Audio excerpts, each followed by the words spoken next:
Hello, I'm Shelley Rothus, and I'm a different kind of victim. It's been quite a while because I've been quite busy due to job stuff going on and whatnot. Let's just say it's a lot different from when I was younger. I may not seem that old, but a lot of things have changed. It's quite amazing. I mean, like, they have these tests on there that are where they can actually test your personality in a sneaky way. It was really, really interesting because I've been to, job interviews where, they went over those tests with me and they're just, describing who I am as a person, what I like, how I think, how I do things. I'm thinking to myself, how the heck do they know me so well? Am I being spied on? No, these are certain tests that they give now online. Also, there's, things where you're giving answers to as a pre-interview and you record yourself and they go based upon that. So what they do now is based on those tests that they give you, is they place you based upon your skills and whatnot and what they think you'd be really good at as for job placement. So that also makes it harder to get a job. Before, you would think that's just if you're underqualified. Now, if you're overqualified, they don't want to put you in that job either. I just can't win. So it's like my friend Nina said, she's thinking, yeah, just give me the job, it's like, who cares if I'm overqualified? Just give me the job.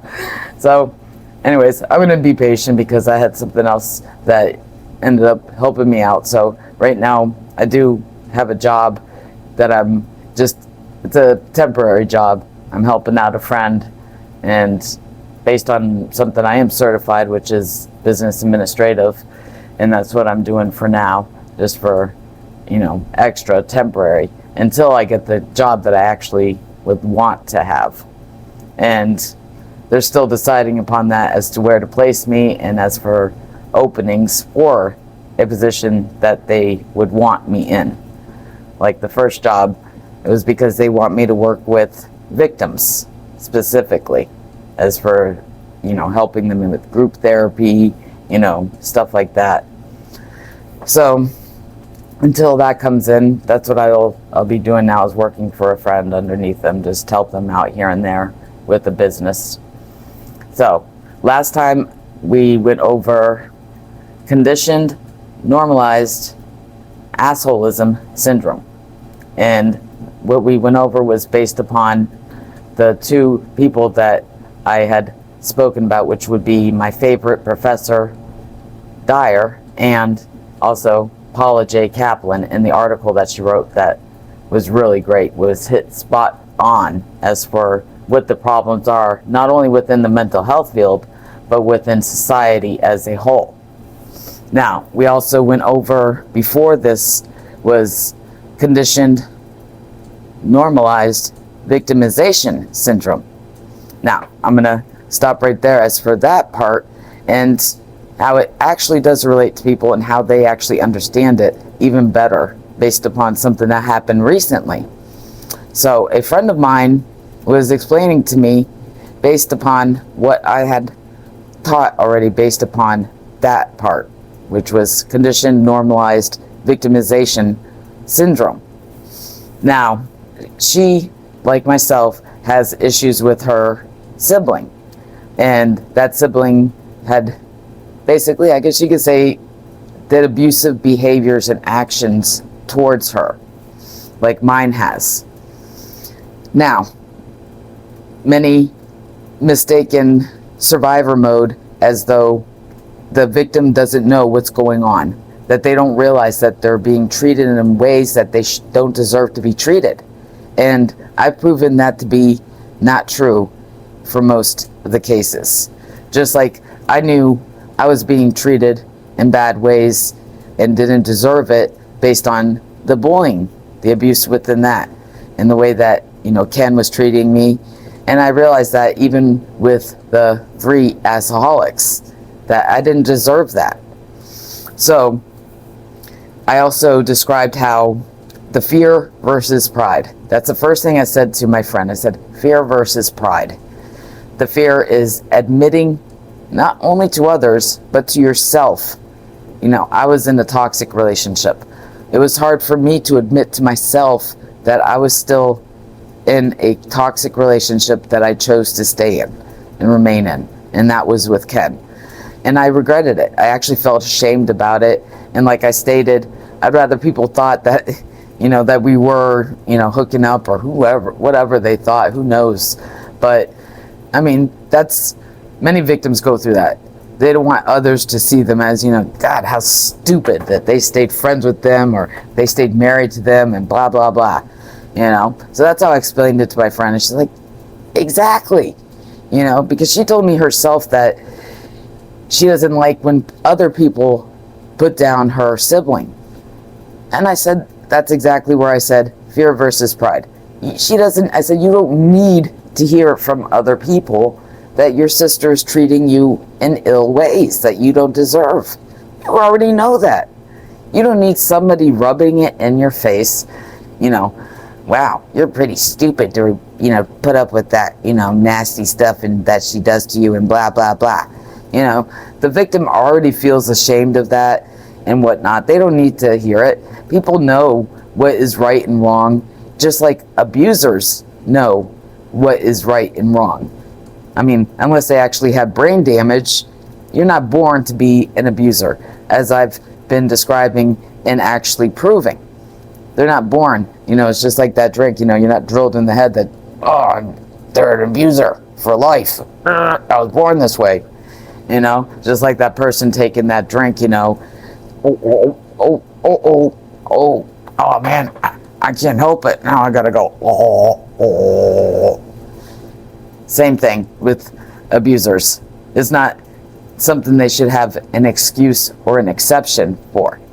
And that's where I proved that to be very true as well, based upon using just Ken as an example. He knows right from wrong. If you know right from wrong, you know that it hurts to be treated in ways that you don't deserve and that are despicable and cruel.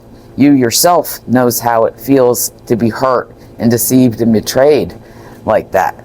So if you are able to comprehend and understand how it feels, just like a child can learn, then you're not mentally unable to not do it to others. Also, personal integrity comes into play there. It's about having personal integrity. Others are too self-centered. That's the problem. They're self-centered and they only see what will benefit them the most in the end. They don't want to go through the bad feelings of shame, wow, it's really nasty, that person, and feel that shame, nor admit it to others. So the victim and the abuser, basically, they go through the same process as each other. So I'll be reading the rest of this part based upon this, as to what I've been going over as for conditioned normalized victimization syndrome and conditioned normalized assholism syndrome.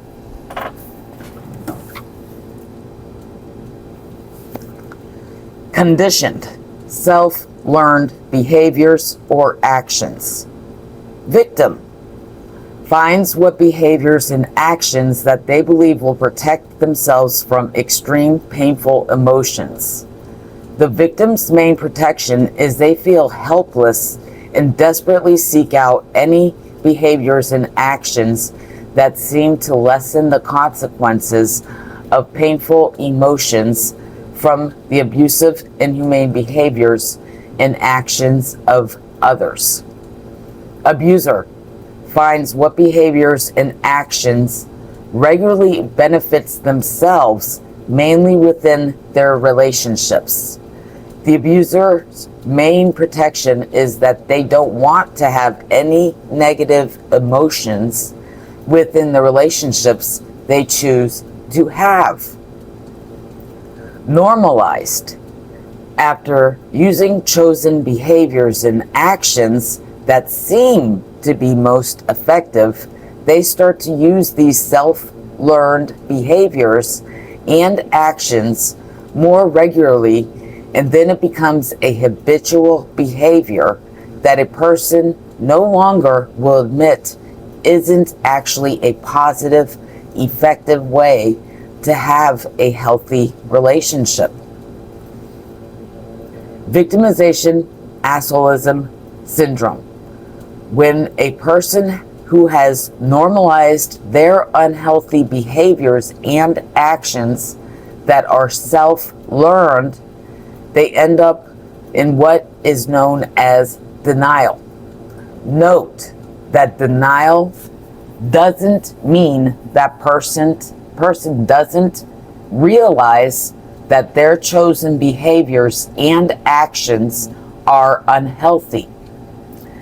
This is where fear versus pride comes into play. Being the bigger person requires one to admit to their mistakes without the fear of having to endure unwanted negative consequences, such as painful emotions or even punishment. Example is how I used self-learned behaviors such as remaining silent and holding in my feelings as a protection against extremely painful emotions or punishment.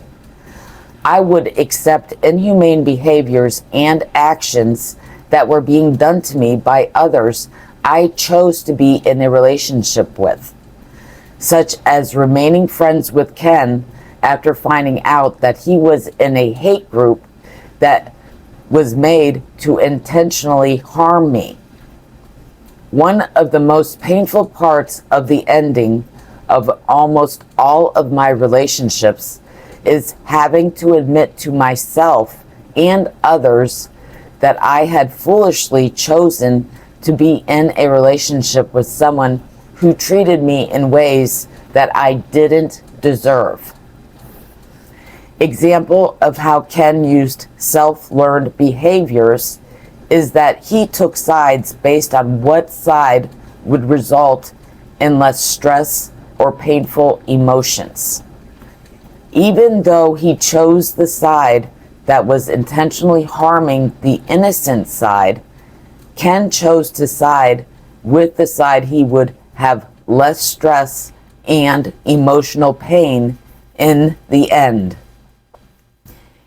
even if it means that he will also have to engage, encourage, and enable those abusive behaviors and actions to continue happening to me. Ken's fear was having many others involved in the abuse to take revenge or attack Ken for supporting the victim of that situation. So Ken doesn't want to admit to himself or others that he chose to engage, encourage, and enable all the abuse that happened to me for a very long time now. Ever since he became an onlooker, follower, and when he became a cult clan member. And that's very true. It goes back to when I said that everybody plays a role in abuse when they choose to do certain things, such as everybody that is involved in the bullying cult clan cycle. As for abuse, bullying is abuse. There's the cult clan leader, cult clan leader assistant, cult clan members, followers, onlookers, bigger person, and then there's the victim. All those people that engage and don't become the bigger person and do the right thing, which deals with what? Personal integrity. Doing what's right no matter who is involved. Now, that's where fear versus pride connected with that too. People don't want to have to deal with the negative emotions and bad feelings that will come in with what? The bigger person most likely will become what? The victim. Nobody wants to be the victim, and it's not something to be proud of. Like, many will use that as insults, like the bullying Cole clan did with me, as though I'm proud that I'm a victim of abuse. When in actuality, it's very shameful. It's something I had trouble admitting just with my 3 assaholics. I remember asking my friend who's in the mental health field, I asked her because I just felt so ashamed. I said, I asked her if I'm stupid, am I really stupid? Because I was in a toxic relationship with 3 different people for most of my life. I mean, how stupid can one be? Is exactly what I was thinking about myself. Which also, like I stated, is that last bullying incident from before the recent one, I had felt the same way with Ken. It just made it so much harder because that toxic relationship happened during the time I was coming to my realization of admitting to what was actually happening to me for most of my life and what I had put up with for most of my life. Because even now, I look back, but I'm at that point where I see myself as it's a miracle that's what's happened to me. People want me to work for them. I have a job now that's, temporary. I'm hopefully going to get the job that I wanted in the first place eventually once they find a spot for me. So I am on the top of the list based upon what I've been told as for who they want to hire. So it's a matter of getting a position available. And I guess I can wait for that because that's what I really want to do. And hey, a job's a job. I need the money. So right now, the one that I got from a friend was really great of them to do for me. So I've met many people, not many, I should say, a few people that have helped me so much to be supportive and even guide me. And like my friend Christy, Rick, Nina, my friend Mickey, and Jessica have been extremely helpful, and also my friend Brian. I'm very appreciative of the people that I have in my life right now that have been there for me and have been supportive of certain things that I've been trying to work on to improve myself and become that person who I always wanted to be. And someday I know I will get there. That's what I'm saying. I know I will get there. Yes, I was traumatized based upon the recent bullying incident, and that affected me. And I keep on, looking back. I'd have to say it's the worst trauma that's happened to me. And it affected me for so much longer than most others. And like I had stated before, most people would think that it was the rapes that would really cause somebody, the most traumas over emotional abuse. And that's very untrue. I mean, the last time I can actually remember where I felt that badly was when my 3 assaholics had got me falsely Baker acted in 2007. And that was, that many years ago. But this traumatized me. And I think it's also because it was a double trauma, because of what I had already gone through based upon escaping 3 assaholics and what I had to go through in order to, when I was coming to my realization and really accepting everything. Fear versus pride, the condition normalized victimization syndrome. And then on top of that, also having to admit that I was in another toxic relationship that like I said, it's very hard and very complicated to say. I wish I ended it when I found out that Ken was in a hate group, because I didn't deserve that. That was lies out of omission, and it showed that he was only pretending to be my friend, and it was fake. But then again, he still helped me a lot based upon his words of wisdom. So, again, friendly dork, self-centered prick. they say some relationships are complicated. Let's just say that this is very complicated. But okay, back to the point.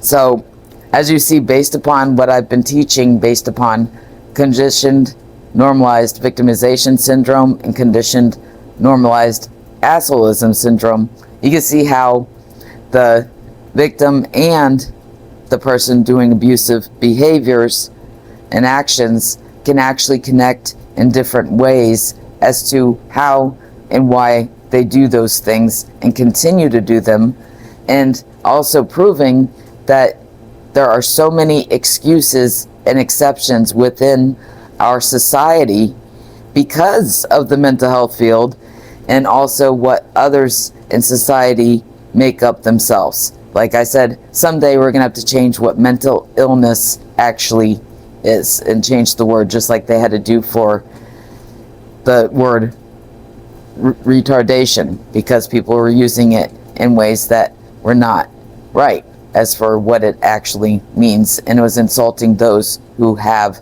that special need. Same goes for mental illness. Like I stated, those people, most people that I've known that have a mental illness are a lot more respectful than those people such as in those bullying cult clans or my 3 alcoholics. Much more respectful than people that I'd rather surround myself with.